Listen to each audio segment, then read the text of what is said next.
Dios les bendiga a todos los que están viendo este video, que es parte del producto uno del curso de Educación Cristiana. Nosotros somos el grupo 2, los integrantes, Víctor Elías Monzón Reyes, René Marlene Poma Rentería, Víctor Raúl Vilela Infante, Josué Eusebio García Quesquén, Jaureman Amancifuen de Los Ángeles y quien les habla, Rebeca Esther Espinosa Roldán. Y el profesor, el pastor Carlos Condori. Los objetivos según Jesús y la iglesia contemporánea.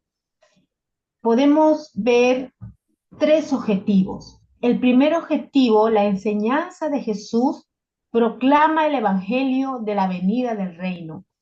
Su enseñanza se puede dar a un grupo grande como también un grupo pequeño.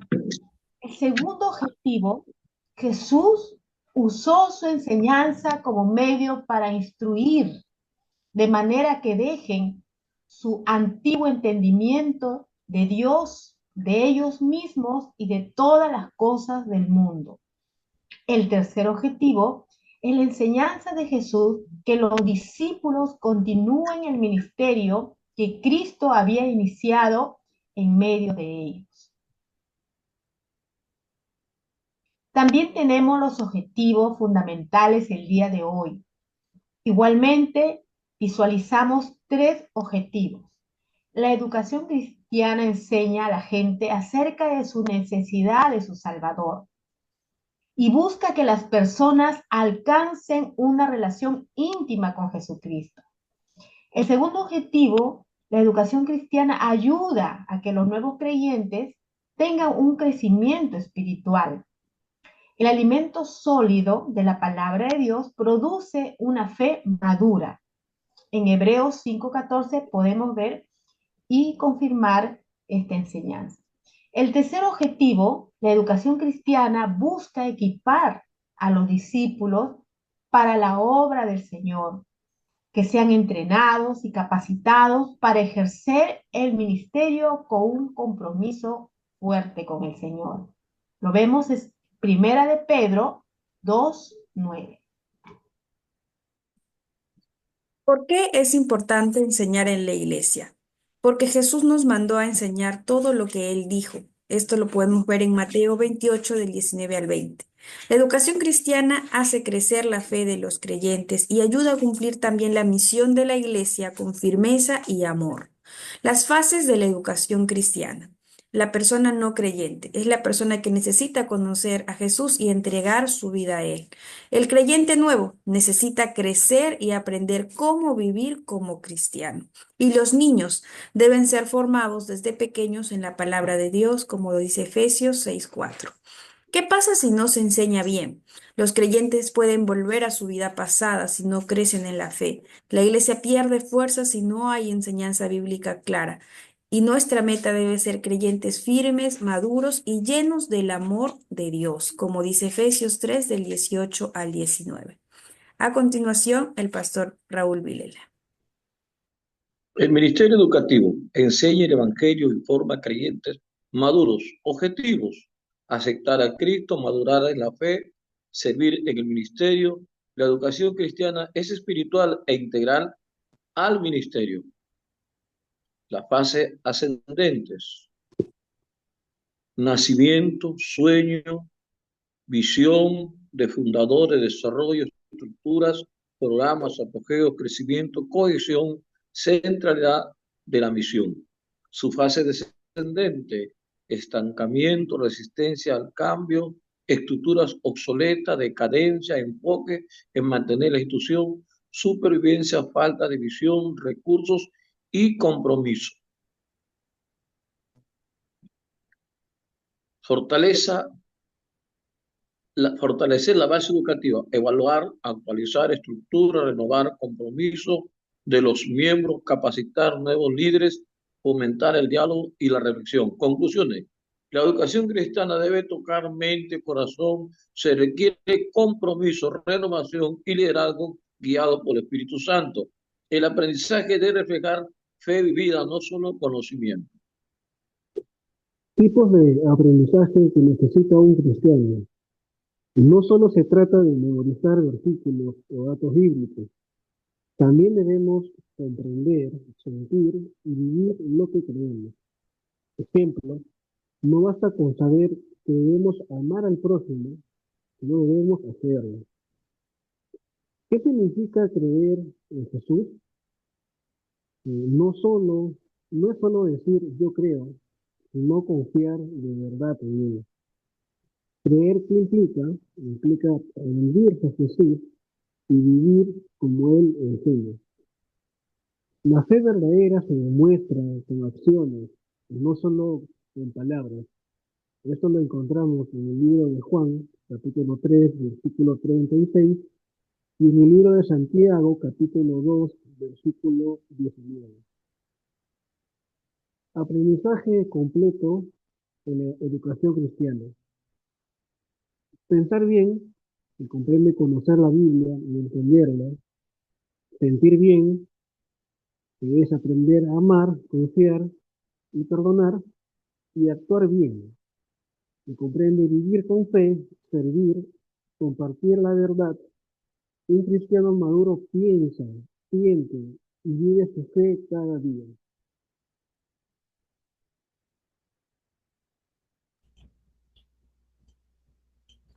La educación hebrea. Hubo centro de educación en Israel. Uno fue el hogar. El hogar en la familia ha sido la institución primordial en la tierra. Una de las funciones más importantes de los padres hebreos era la educación adecuada y correcta de sus hijos. Eso lo encontramos en Éxodo 12, 26, 27, Deuteronomio 4, 9 y 10. También en el templo. El ejemplo más conocido en la historia de Samuel, cuyos padres le entregaron al sacerdote Elí para criarle y enseñarle. También tenemos en el Nuevo Testamento con Saulo antes de convertirse y su maestro Gamaliel. También hubo escuelas de profetas. Existen referencias de tales escuelas en las narraciones de los ministerios de Eliseo, Elías y Samuel.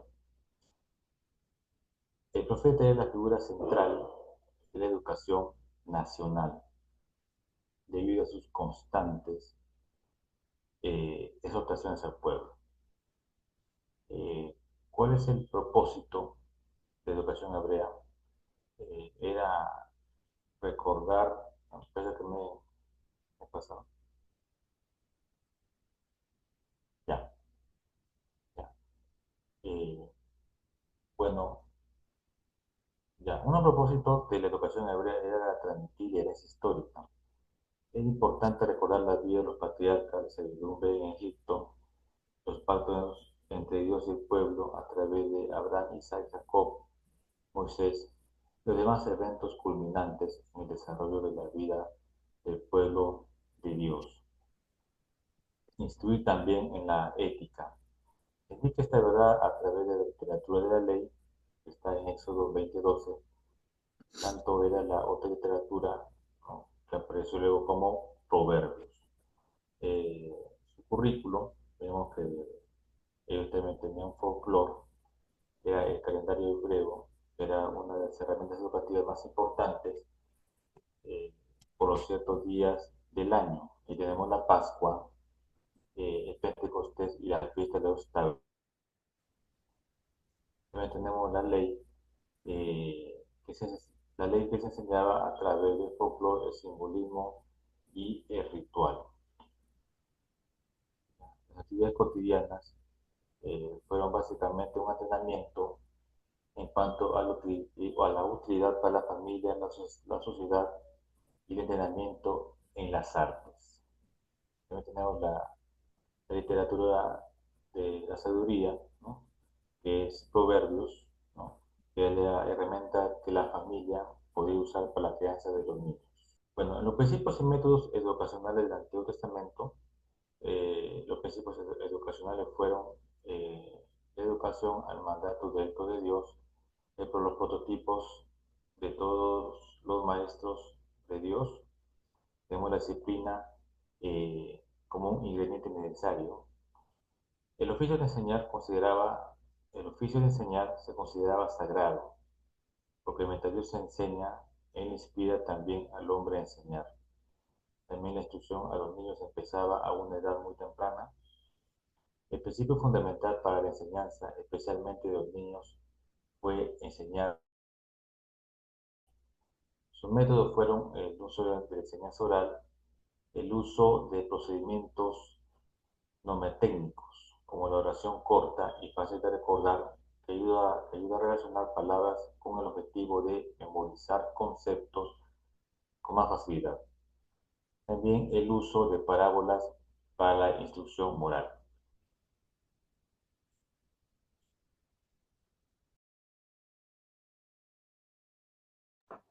La educación judía, la sinagoga, principios, organización, adoración, instrucción. Educación primaria, Simón ben Shetak, siglo I a.C., hizo obligatoria la asistencia de los niños a la escuela primaria.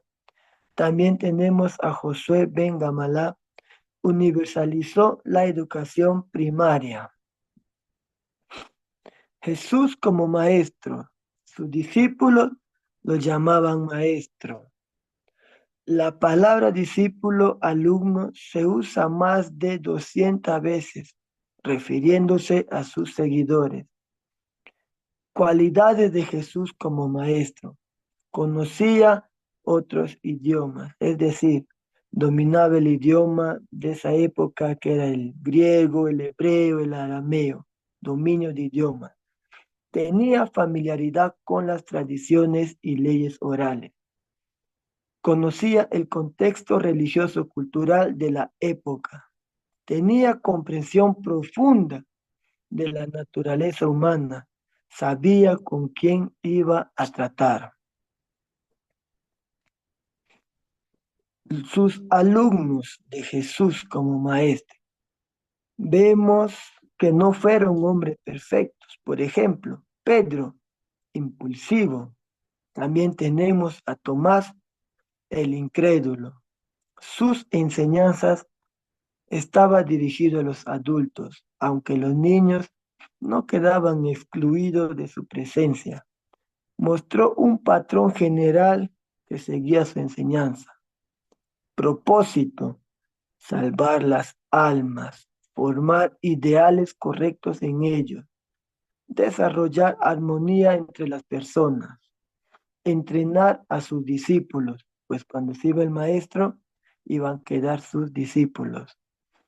También usó métodos como iniciando una conversación, como podemos ver en Juan capítulo 4, versículos 7 al 9, cuando él tiene una conversación con la mujer samaritana. También haciendo preguntas a sus discípulos, preguntando qué decían las personas de él. Lo podemos ver en Mateo 16:13, invitando al compañerismo cuando les llamó a sus discípulos a ser pescadores de hombres, llamando también a las personas por su nombre. Cuando lo vio a Pedro, le dijo: tú eres Simón Pedro, hijo de Jonás. Eso lo podemos encontrar en Juan 1:42. Empleaba palabras que llamaran la atención. Oíd, de cierto os digo, etcétera. Eso fue todo. Gracias por su atención. Dios les bendiga.